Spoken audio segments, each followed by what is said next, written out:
Today, we're going to be taking a look at the most advanced single-engine aircraft you can purchase for Microsoft Flight Simulator 2024, the Bonanza A36 Professional by Black Square.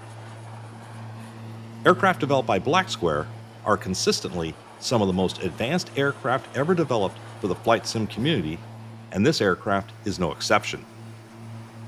We are beginning to see, in my opinion, as close to realism as possible.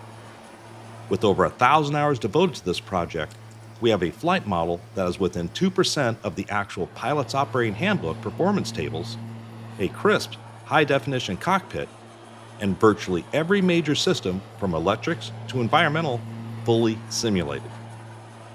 Come join me as we take a look at the new undisputed king of general aviation.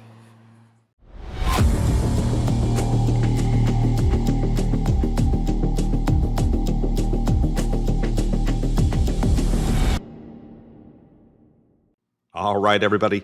Thanks for joining me today. Before we get started, if you enjoy this content or you find some value in it, please leave a like, subscribe, comment down below. It really does help out a small channel like myself break into that mysterious YouTube algorithm. All right, so when I talk about why I think this aircraft, and Black Square in general, why I think they're some of the best aircraft on the market, it's because of the depth of the simulation. I don't want to go over everything in particular. There's literally a 200-page manual that comes with this aircraft, but I think I want to just hit a couple of the highlights that I think are important to talk about. And one of the things is the physics-based engine simulation. It simulates compression, magneto-impulse couplings, blade angle, oil temperature and pressure, cylinder head temperatures and pressures, the need to preheat the engine if you're flying in cold weather, as it simulates the viscosity of the oil. It simulates and models the fuel injection with fouling, vapor lock, flooding, backfires. It simulates a full environmental control system, heating, air conditioning, ventilation, ram air cooling. You can cool things off by opening a door, opening up the storm window. Voltage-based light dimming. It has gyroscope physics simulation for electronic and the pneumatic gyroscopes with precession and partial failures. It gives you the ability to hot swap out multiple GPS units. It actually simulates crew and passenger oxygen depletion based off the pressure, altitude, passenger occupancy. It even has carbon monoxide leaks and can be detected with the CO2 detector. If you're flying the turboprop specifically, it models hot starts, residual heat, exhaust back pressure. It simulates the low and high pressure valves in the turbine. You can have turbine engine failures, compressor stall and surging, fuel control failures, fuel filter clogs. It simulates foreign object debris damage based off the surface type if you don't use the inertial separators. Everything in this aircraft is fully modeled. So what is included with the pack? Well, you get 3 very unique engine variants. The very first one, the A36 Bonanza Professional, is probably what you're familiar with if you've flown any other aircraft in the simulator before. Just a normally aspirated engine. As you go up in altitude, you're going to need to change the fuel-air mixture to optimize your performance. The second version, which I think is really interesting, is the A36TC, which stands for turbocharged. And the unique thing about this turbocharger is it's turbo normalized. And what does that mean? Well, it means that through a combination of pure effing magic, it maintains sea level pressure from sea level all the way up to its critical altitude. The critical altitude is defined by your altitude, air pressure, temperature, all that stuff. But unlike other turbocharged aircraft, which you may have flown, which over delivers pressure at sea level, this just maintains sea level pressure all the way up. And the unique thing about that, of course, is you're not going to have to do a whole lot of fuel-air mixture adjustments as you fly because the pressure is always the same. The third and final version is just Literally, utterly ridiculousness. Obviously, probably designed by an American, because if 300 horsepower is good, 500 horsepower with the turbine engine is way, way better. So it is a literal rocket ship. It goes up to flight level 250. And of course, that is the version we're going to be flying today. All right. So those are like the three unique variants that come with this pack. So let's go out on the flight line and we will start up the turbine version and we will take it for a spin. We'll probably bring it right up to like maybe flight level 250. I just want to show you, and I think you may have seen it with the intro, this thing is going to be climbing at 3,000 to 4,000 feet the entire way up. So it's a lot of fun. Honestly, it's probably some of the most fun I've had flying around in a single engine aircraft because it's just ridiculously overpowered. All right, so I will see you out on the flight line in just a second. All right, everybody, we are out on the flight line. If there is a criticism of the Black Square aircraft, is that the walk-around mode is fairly lacking. If you've flown any of the A2A products, they are way more comprehensive. Here, we're pretty much just limited to, as you can see, we can remove the chocks, we can remove the tie-downs, you can move the prop, you can open up all the doors, you can turn on the lights, but that's, I think you can move the controls, but that's just about it. There's not a whole lot of, you can't check fuel contamination, condition of the oil, how much, all that stuff. So I don't want to spend a whole lot of time on the walk around mode. Let's just jump right into the aircraft and get going. As always with any Black Square aircraft, the heart of the aircraft is going to be located in the tablet interface. And as you can see here, we have a whole bunch of different options. I like the GTN 750, my favorite GPS by far. You can also select, let's say 430, 530 combos, just hit the confirm button and it actually changes it, hot swaps it in real time, which is really nice.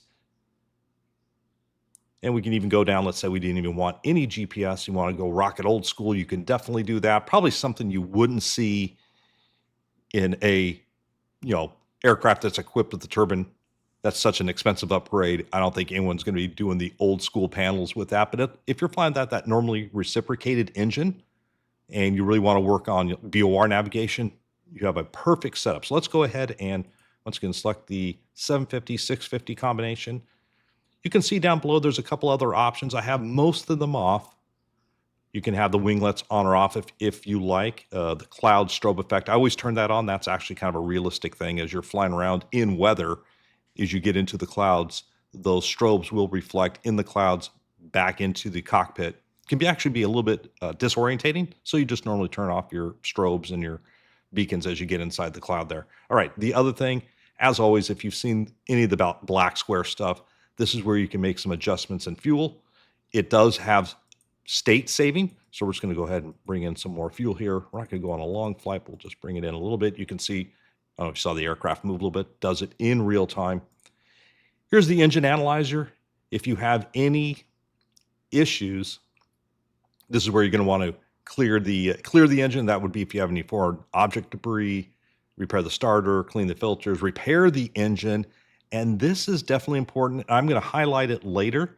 You can definitely over torque this aircraft and it will damage. Matter of fact, I think when I was doing the kind of that intro video, I was just trying to get up to altitude as quick as I could. And I just had it completely full firewall forward, not even really paying attention, to be honest with you. And when I got up to altitude, I realized I was over torquing it and then came in and checked the engine condition, really just to see what would happen. And the engine condition in one flight was already down to, I think, like 60% because I was just destroying that engine. But anyways, if you needed to change anything, this is where you would do it. Obviously, the electrics, which are complete Greek to me, even in the real world, as soon as we start up with essential bus and AC bus and DC bus, my eyes start glazing over. It's probably one of the weakest subject matters I have when I go back to recurrent training, which I am doing this month.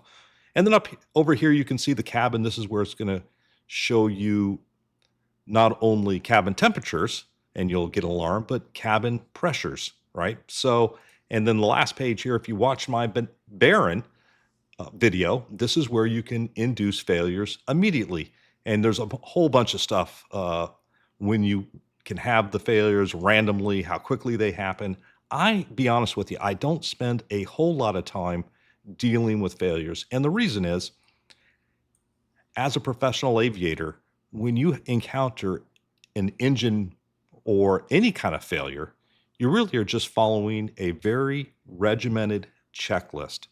And if you don't have a checklist, how are you going to respond to the actual emergency? So if you're familiar with some of the ones, I think in the Baron, I brought back one engine. But if you don't really know how to respond, there's not a whole lot of stuff you can do. So if you have an electrical failure, well, how do you deal with it? Well, if you don't have a POH, how are you looking up the procedure? So I don't really do a lot of failures, but what I appreciate is the in-depth system stuff. So anyways, that's just kind of my thing on failures. I don't spend a whole lot of time on it. So let us bring up the EFB. And the great thing about this EFB, as we come in here, is it is fully functional with the aircraft. So you can, whatever you look at, it will show you where you want to go. So we'll just start off now with the before starting engine checklist, which will be the pre-flight inspections done. Control locks, we can remove those. Matter of fact, we'll take out the yoke for now so we can see everything. Seat belts are fastened, sure they are. Cabin doors, parking brake is set. And is it? Yep, that is now. All right. Emergency gear handle stowed. It's the same thing on the Baron. Looks like that, right back down there. Avionics, all breakers in. I love it. It just gives you the camera view where you want to look at. And you're going to want to check these if you are flying any of the Black Square stuff, because you may find one that is popped out. That is absolutely in the realm of possibility. Flaps are up. Oxygen pressure, it's right above the comm circuit breaker, you can see. And once again, as I mentioned before, it's going to model how much oxygen based off occupancy and altitude. So that's something that you're going to want to make sure that is set. All right, avionics are off. Power lever. And here we go. Can I remember all my camera work? I probably cannot. All right, so power lever is at flight idle. It is. And then we're just put the prop full forward, and we want the condition lever in idle cutoff. It is. Aileron trim is centered. Firewall fuel shut off. Once again, if you don't know where it's at, just click the little icon and it'll show you. It's that one right there.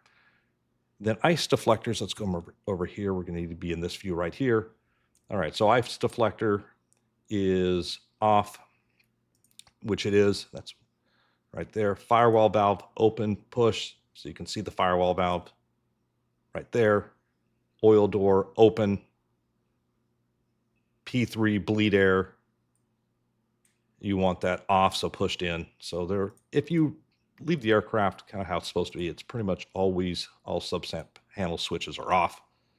All turbine switches are off, and that'll be right over here. All those are off.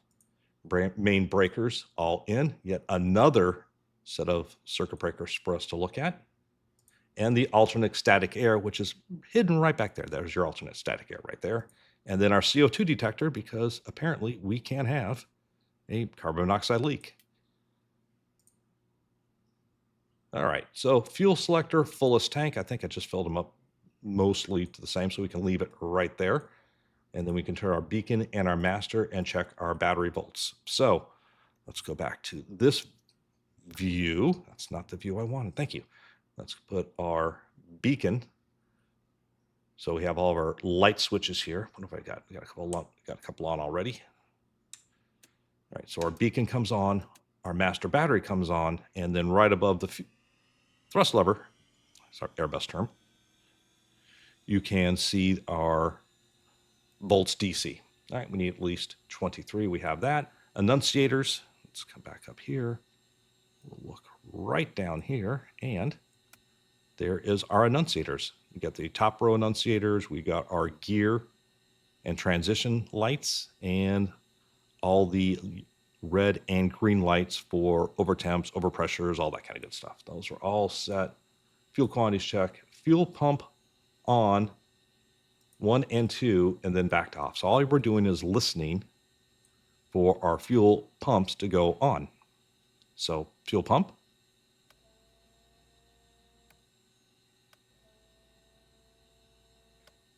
Okay, that checks out. Ignition, check auto. So you're only going to come down here when we do that. There's going to be a light right above the vertical speed indicator and below the altimeter. When it goes into auto, you get the green light. All right, that checks. And then we want our standby gyro on. So we'll flip to standby gyro. We get the standby gyro illuminated. Instrument air is green. And then we turn our standby gyro off. So let's standby instrument air green right there. So that is our instrument air. So we have, what's showing us is what we have vacuum. All right. And then we've come back to 1. We will turn the gyro off, and that completes the before starting engine sequence. All right. Engine start. Oil door closed. Exception if it's exceptionally cold. We are in Puerto Rico. It is not. And then we want the starter on. We want the bus volts minimum 15, and we're looking for the gas generator at 15%. All right, so looking at the panel here, looking at right in the center there where it says A320 sim as my call sign, at the very top is our torque. Below that is going to be our ITT, which is our turbine temperature, inlet turbine temperature, our gas generator, then our prop RPM, and then our engine oils and pressures down below. All right, so the procedure is once we turn on the starter, what we need is 15% off the gas generator, right?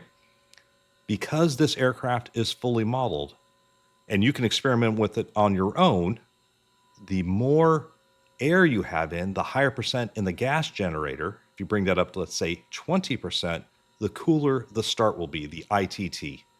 And so one of the things I talk a lot about when I fly other aircraft is applying power to the aircraft because you want to have a nice continuous source of electricity to drive the starter, the pneumatics, to bring in the airflow. The worst thing you can have happen in a turbo aircraft is have like a low voltage. That's why you're always checking the volts, is because if you have a low voltage situation, you engage the starter and the starter is slow, you introduce fuel too early, then you can have a hot start.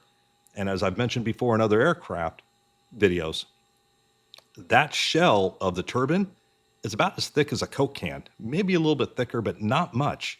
It's just made out of titanium.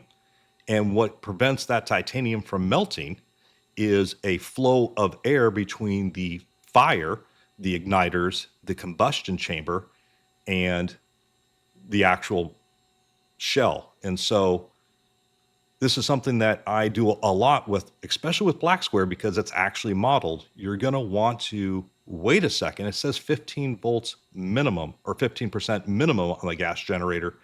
We'll probably wait all the way to about 20% is kind of where it stabilizes anyways, and there's really no point in holding it there. So once you get to about 20, it will have a nice cool start. So this is something that you can play with because it's modeled, and I think it's wonderful. Anyway, so that's the procedure.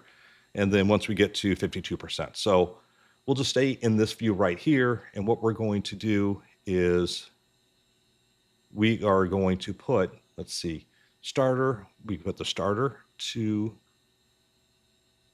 on. We actually put our igniters, I think, in auto.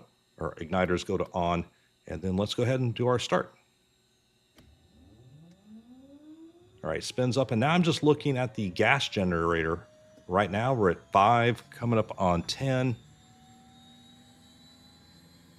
Right there we could introduce fuel. I'm just going to wait just a second, and there's just one stage here. There's no medium. So once we hit about stabilize there, almost 20%, let's introduce the fuel.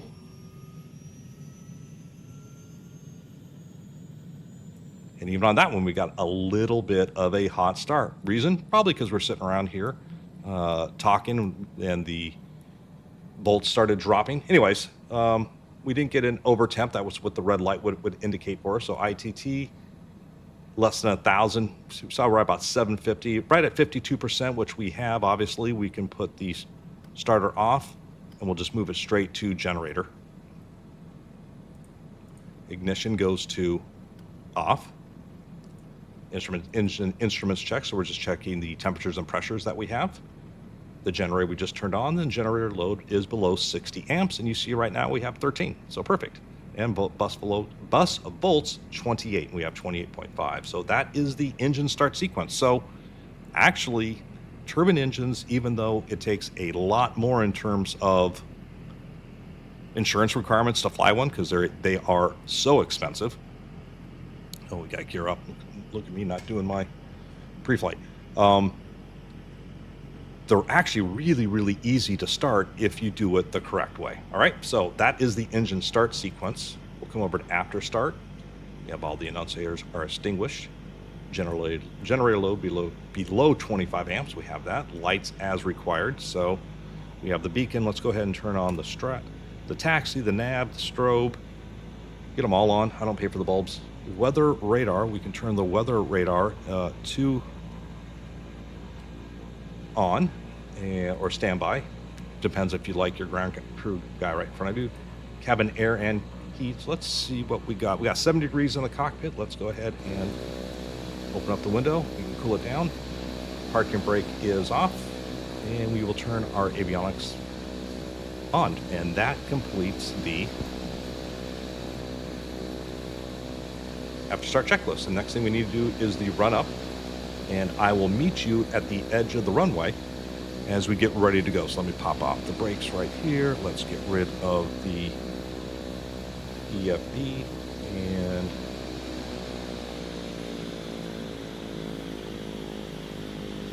we can taxi out. I can turn on my track IR, center it up, and away we go. So I'll just meet you. The only thing I wanted to show you is this aircraft is really, really nimble. Unlike some other aircraft, it turns really nicely. I'm not even using differential braking. So, all right, guys, I will see you right at the edge of the runway, right down here, just to save us a little bit of time. All right, everybody, let's do the checklist. So parking brake is on, annunciators are tested and considered. Remote compass is a slave. That is just below the airspeed indicator and the turn coordinator. It's in the slave position. Should always be there. We will turn our fuel pump to on. Bring our power lever up to 2,000 RPM, and then we'll do the prop governor test. So let's bring it up from here.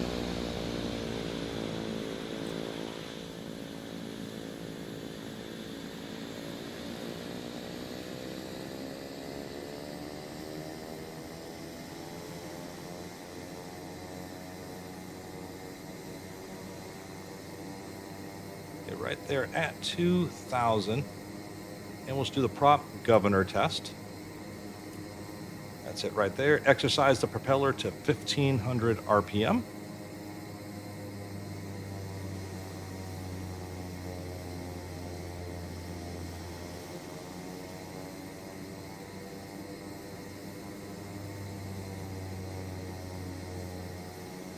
And we'll just do it 3 times. We're just getting oil into the hub, make sure it's all nice and warm. Got that done. Fire detector. You can test that right over here. Try to get a better one right here.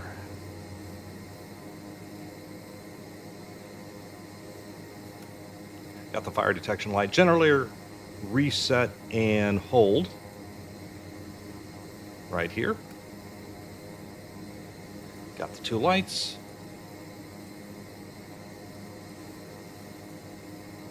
Extinguish, generator load below 75 amps. We got that. Power lever. We can bring this back to idle now. Ice deflectors on if you need them. We're in San Juan on an improved runway. I don't think we really need those. Oil door is on. That is in the correct position.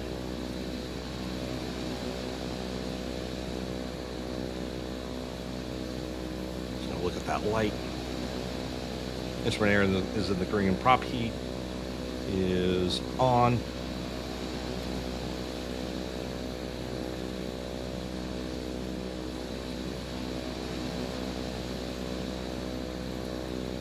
Try to get the right camera view here. Go.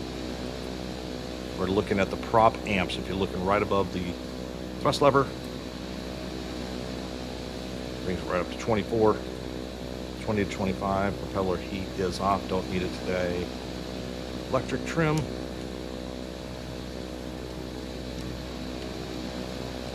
It works. Got 0 there. And the autopilot test, and if you're with me on the Baron, what we can do is we can just put our heading, our autopilot, put our heading on, and then all we're going to do is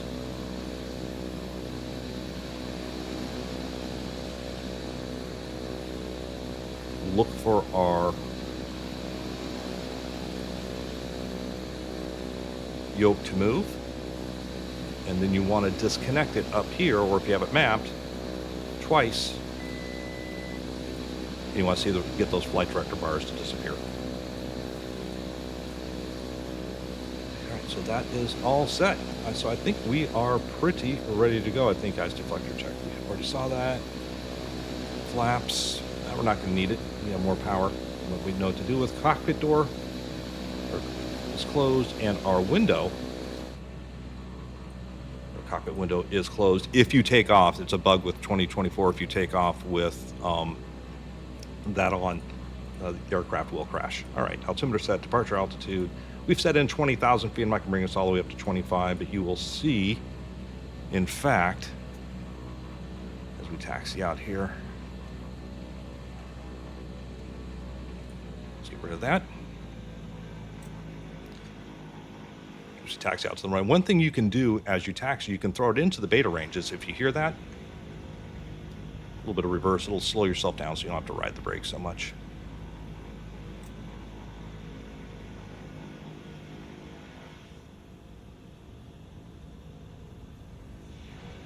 All right, so rotation speed's right about 70 knots or so. And the one thing we have to be a little bit careful here as I go ahead and sync up my heading bug here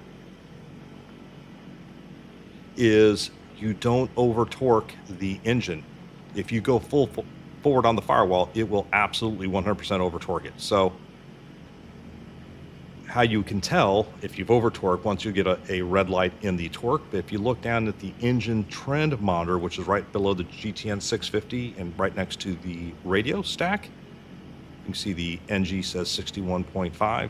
If we over torque that, it'll show up there, and you might be ITT limited, so we have 4 to 9 degrees. Anyways, so let's go ahead and we actually have a little red light there for heater, saying it's 90 degrees in here, so it is getting a little bit toasty. So let's turn the AC on. We'll turn the AC on high and see what happens here. All right, it's already starting to drop, 89. All right, so let's put this out there and let us get going. So what I'm gonna do is I'm just gonna go ahead and bring this up so I don't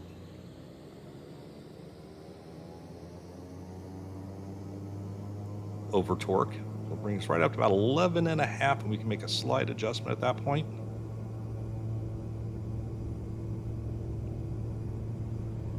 Look for right around 70 knots or so. Already at 80. Positive rate. We can put our gear up. And right about 100 is what we want. You see we just over torqued it a little bit from 11 and a half. So probably around 11, probably a little bit better.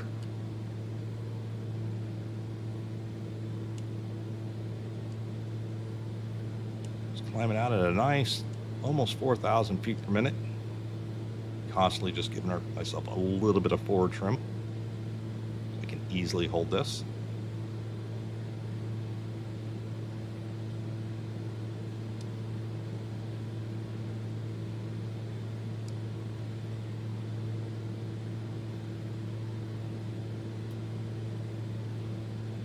So we turn our autopilot on.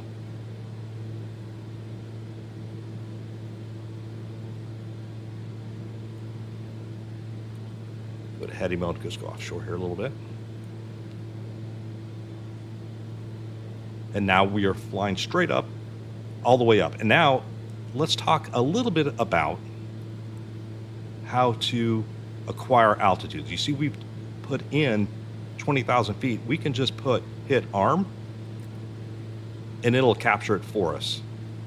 But let's say you want to choose a vertical speed.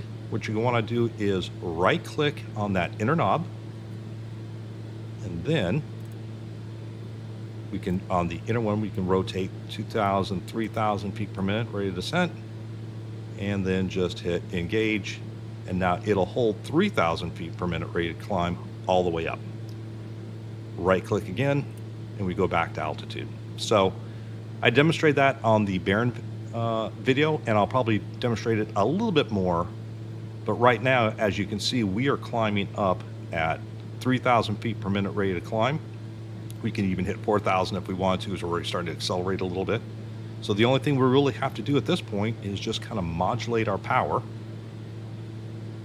keep it everything under the red line.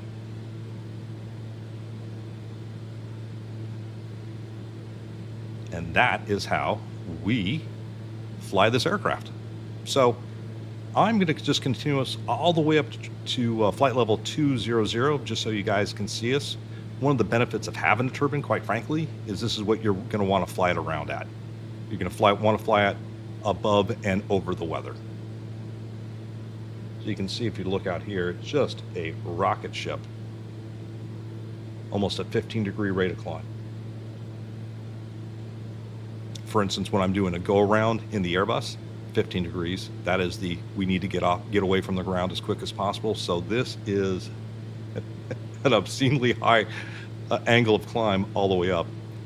And as you can see here, in just a few minutes, we are coming up at 10,000 feet already. So we'll continue all the way up here. It'll just take us another after this range, another about 3 minutes. And you'll see, I'll check in with you just as we get up to flight level 200, and you can see that the rate of climb, what we have. All right, so I'll see you all in just a few seconds. All right, everybody, I am checking back in with you, coming up on 19,000, climbing 250. There is our 1,000-foot indicator. You can still see we're holding 2,500 feet all the way up. And I've already kind of reversed course. Start heading back towards San Juan. In the meantime, all right, so as we level off here, you'll see it will automatically capture. It says capture. Right click, flight level 200. So that's how you do it, and it will automatically capture for you. So let's bring ourselves right back down to, we're gonna need about 3,000 feet, so we'll just get going right now. So 3,000 is our altitude. Right click, and you see it's 2,500, but there's a little plus indicator or an up arrow. So we'll need to drag that back out to 0. We'll use 3,000 feet per minute. We're going to hit engage. And we're just getting that alarm because we've got no power selected. So let's see if we get a little bit in there. Rid of that. It wants us to have our gear down. There we go. Let's get rid of that. Gonna hold that all the way down. All right, so that is how you engage the autopilot. So I will meet you just as we kind of turn in, and we will fly the ILS Approach in. All right, folks, I am back with you. You see we're level here at 3,000 feet. We are pointed direct just outside Tanner, which is, I think 3,000 feet is on the approach plate. How do I know this? Well, I think this is probably literally in the real world. I've made this approach, I don't know, 150 something times. So what we want to have, though, is looking above the airspeed indicator, we want to have this in nav coming over to the Garmin. We want to see V-lock suspend here. And then if we come down, all we can do is press the approach. And you see glide slope approach, arms up. And then this should intercept it. We can help it out a little bit.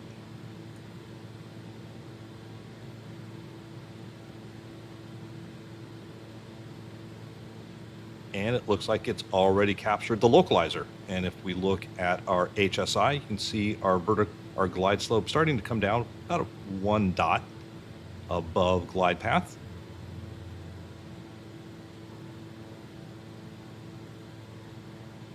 We we're still a little bit ways out, so I don't think we need to slow up too much. But if you watched me before, I always preach getting the aircraft configured early. We'll set up our heading indicator.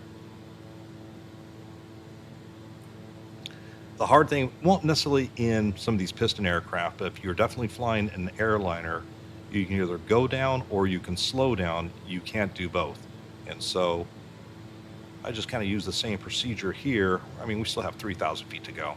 But normally, as you kind of approach right now, as you pick up on the glide slope, aircraft starts to nose over. We'll pull out a little bit more power. Right about 22 is what I saw you could hold that. So let's go ahead and drop the gear so we can get rid of that obnoxious horn. And then we're just going to kind of pitch for right around 100 knots for now until we get a little bit closer. But as I was saying before, you can either go down or slow down in an airliner. And so usually for my procedure, especially in the Airbus, once I kind of get up on the glide slope intercept point, I'm going to want to be gear down and my first notch of flaps in an Airbus already pre-selected. And then as soon as I get the glide slope intercept, I'll go to flaps 2. So it's all kind of like right about the same thing. So we'll have flaps 1 in, glide slope intercept, flaps 2, gear down, and then on managed speed would start slowing us up. So we're just going to use the same procedure here. Let the autopilot do all the hard work for us. There's the airport we took off from, right there. So just a real quick flight for you guys. You know, the standards of flying are all the same. There's nothing unique or different about when you fly a turboprop or a turbine like this. It's just going to be the engine start, and then you have all that power available. So as you climb up to flight level 200, where you see where we kind of ended up, just need to monitor your torque. That will, over time, start to degrade as the air density reduces. So you just have to increase your torque a little bit. But as you do that, you really have to watch your inlet turbine temperature, that you don't over temp anything. And on the way up, I was just below red line the entire way. So I'm just modulating, getting as much power as I can without overheating anything. All right. So, all right, that's where we kind of are, coming up on 1,500 feet. So I'm going to want to be configured, at least for the airlines, right at 1,000 feet. And that means all the flaps in, right on glide path. So we'll just use 1 notch of flaps for this landing. Don't need to use all of them. So we'll put our first notch of flaps in. 1,500 feet to go.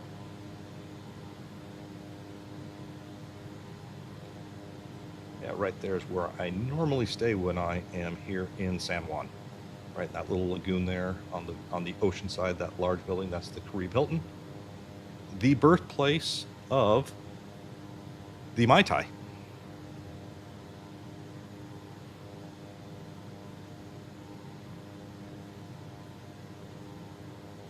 All right, it's coming up on just about 1,000 feet here. Still a little bit fast. We'll pull out a little bit of power. And now we're just kind of looking more for around 90 knots or so. We're going to want to transition to right about 85 as we land. But you can see this is a really nice, stable platform if you want to do any IFR work with it.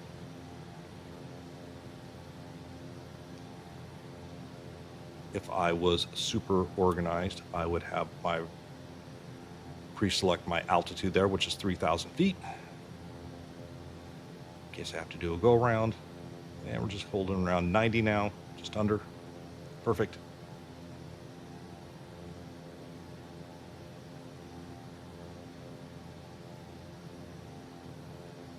And under 1,000 feet here, just a little bit more, going to look for around 85 knots or so. Looking straight ahead, we see 2 whites, 2 reds, so we're right on visual glide path. Don't be surprised if you're using an ILS that those do not sync up. That is what you'll often see on the charts, that the glide path and the PAPIs are not coincident. It's kind of standard, but here, looks like we're right on it.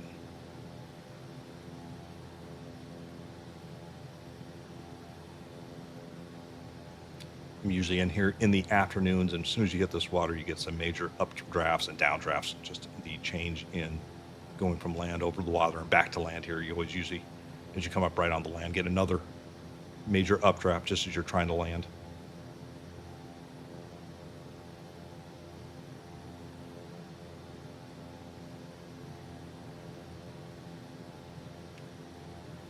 We got 200 feet. If we look down our lower left there, our radar altimeter, which would be our minimums.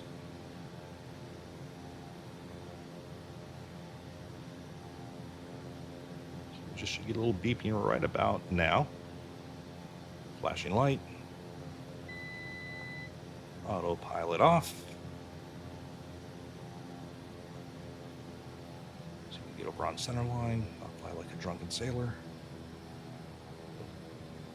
A little bit of micro stuttering coming in here. Pull the power out.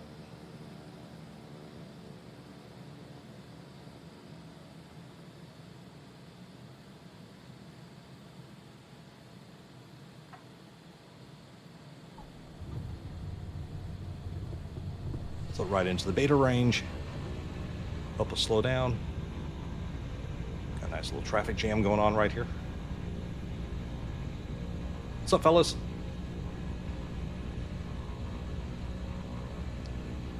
It's that air traffic control shutdown starting to affect us all. So, all right, let's pull it out of the beta. All the sounds in this are from the Boris Audio Works that comes with this aircraft, so I don't have my normal FS realistic sound effects going on with this, and shakes and vibrations. Else we would have gotten a nice round of applause on that landing. All right, everybody. That completes the flight. I can't recommend, well, first of all, this aircraft is just unbelievably fun. If you want to fly, do yourself a favor, fly the turbine version. It is an immense amount of fun. I forgot I can go down here and take out some of that noise at the end of the flight. Good job, Davis. All right, so anyways, folks, I appreciate everyone who stuck along for the entire ride. If you have any questions, comments, or concerns, leave them down in the description or in the comment section below. I appreciate everyone staying on board with me for the flight, and I will catch you all in the next one. Take care for now. Bye.